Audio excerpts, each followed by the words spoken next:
In the Philippines, leading broadcaster has been ordered to shut down. The ABS CBN was forced to suspend operations. News network in the Philippines has had to lay off hundreds of workers and massively curtail news operations. Agad nang pinatitigil ng NTC o ng National Telecommunications Commission ang operasyon ng ABS CBN. Hindi kami mananahimik sa pag-ataking ito sa ating demokrasya at sa malayang pamamahayag.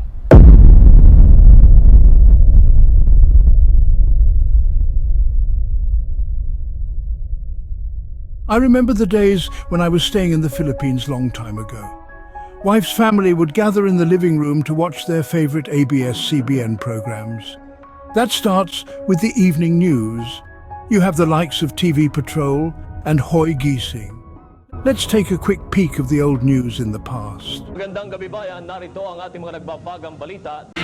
Patuloy ang mga balita sa TV Patrol. Ngayon sa Hoy Gising, Your Excellency President Fidel Ramos. And during the weekends, the kids will sit in the floor and watch their favorite informative programs like Sineskwela, Hiraya Manawari, and Bayani. And who wouldn't remember this nostalgic theme song from the 90s?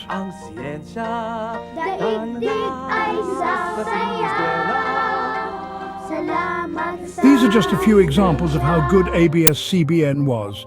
But what happened to them? How did the Kapamilya network vanish in the national TV just like that? And this is why we are here, my friend. Let's start the debate on the hows and whys of ABS CBN's downfall. But first, I am inviting you to please subscribe to my channel for more content and videos like this, and hit the like button if you want to hear my old husky voice again. Here we go! In its heyday, ABS CBN was a powerhouse in the Philippine media industry. With its extensive reach and diverse programming, it captured the hearts of millions of viewers across the country. From news and current affairs to entertainment and drama, ABS CBN was a household name. Then, in a shocking turn of events, ABS CBN faced a major setback. Its broadcast franchise was denied renewal by the Philippine Congress, effectively shutting down its free-to-air television operations. This decision sent shockwaves throughout the industry and sparked a nationwide debate on press freedom and media ownership. Unfortunately, ABS CBN struggled to adapt to these changes. Its traditional business model, heavily reliant on advertising revenue, became unsustainable in the face of increasing competition. Financial difficulties plagued the company, leading to layoffs and program cancellations. Today, ABS CBN continues to operate through its digital platforms, but its influence and reach have significantly diminished. The rise and demise of ABS CBN serves as a cautionary tale for media companies, highlighting the importance of adaptability and innovation in an ever-changing landscape.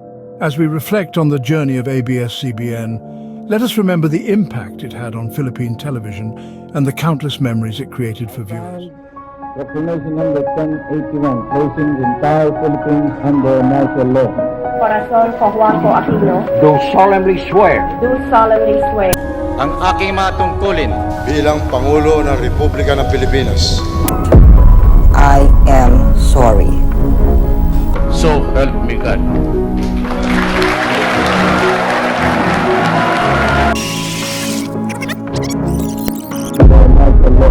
Di na pa tayo mga alas 12 ng tanghali na naririto sa EDSA Shrine.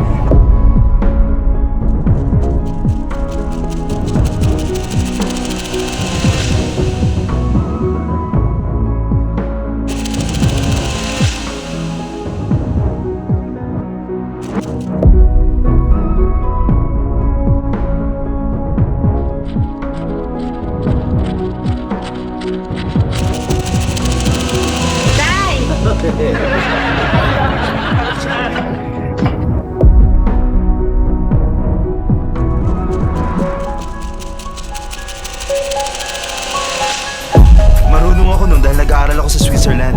4 na lingwahe ang ginagamit doon.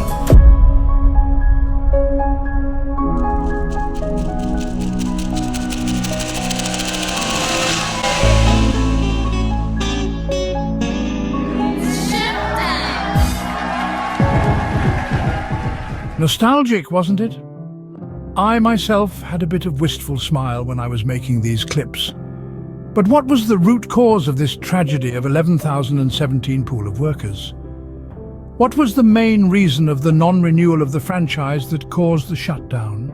Some of you will say perhaps it was the former president Rodrigo Duterte who spearheaded the attack. Some will tell that ABS CBN was a fraud. Others will say because they are tax evaders. I would say all of these reasons have compounded together and gave the authorities the immense pressure to do so.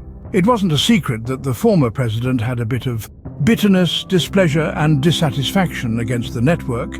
This was started when his presidential campaign ad was not given the airtime for his followers to see, but rather they aired the negative campaign against him that was paid by his opponents. Though this was denied by the network's CEO during the Senate hearing, but Duterte took it personally from that moment on. It took him 4 years to throw his first punch against the media company. You see, the strategy of this man was flawless. There will be no other utterly perfect timing to do this but the pandemic. During the COVID-19 lockdown, no one was allowed to go out. Social gatherings are very limited, so the possibility of having another people power at that point was next to zero. And don't discount the fact that Duterte is a lawyer before he became the most influential man in the archipelago. He knows how to practice the law, he knows how to protect himself from the law, and sometimes he becomes the law. And that's what he used to find a way around, to deny the franchise renewal. Though his minions have declared untrue of his direct involvement with the Congress and the NTC's repulsive decision. He perhaps didn't talk to them directly, telling what to do, but his voice in the public during those times have echoed in the entire industry. This perhaps gave a massive pressure and delivered an indirect influence for the votes of the lawmakers to turn against ABS CBN. And that, my friend, what some Filipino called the Duterte effect. This man actually foul-mouthed the Pope and called Barack Obama a son of a whore. His words are powerful enough to sway the votes of the majority of his fellow politicians, hugely influenced knowing that he is on the top of the food chain. I am truly saddened if these claims are true. If he was indeed the prime reason of ABS CBN's downfall, it will be absolutely disgusting to know that he didn't consider the welfare of 11,017 workers who lost their jobs in the height of COVID-19. But this is what I don't understand, my friends. Something doesn't make sense to me. Did ABS CBN actually did their best to win the fight? Did they prepare themselves knowing what's coming to them? Perhaps not. Well, I believe there's a lot of things that could have been done for the sake of thousands of employees, to save their charity foundations like Bante Bata and the Sagip Kapamilya. Was it really worth the fight and added more flame to the fire?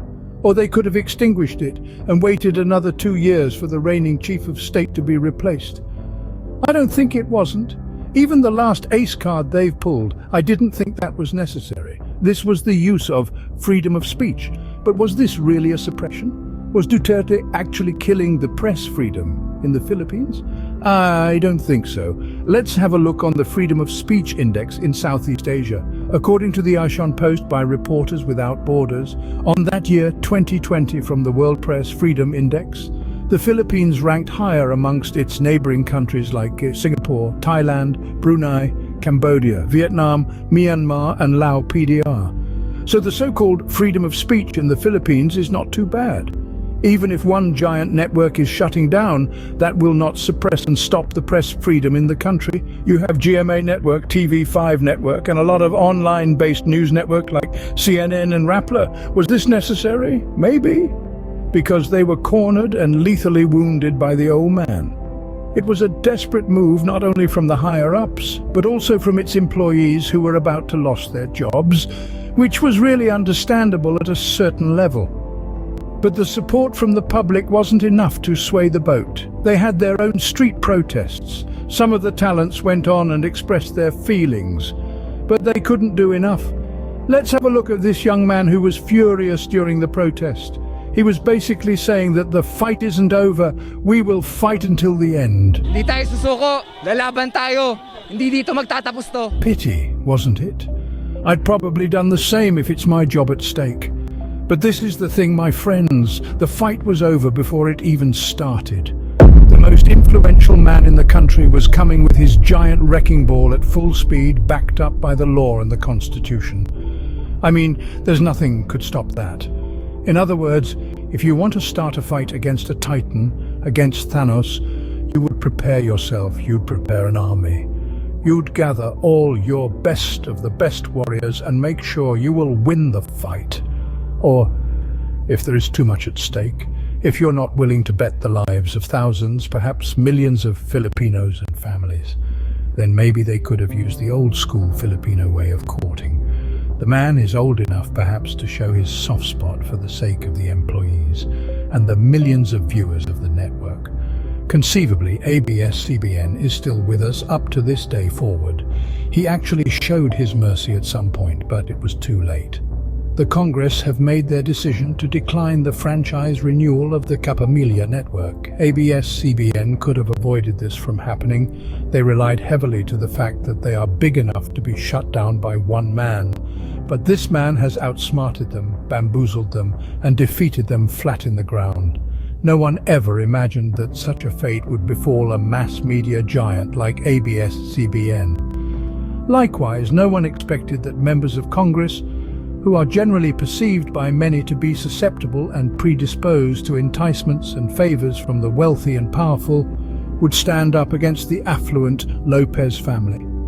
We are not going to discuss the points and the grounds used by Congress for the denial of franchise because we're going to talk for hours, and I believe we have a limited time according to my daughter.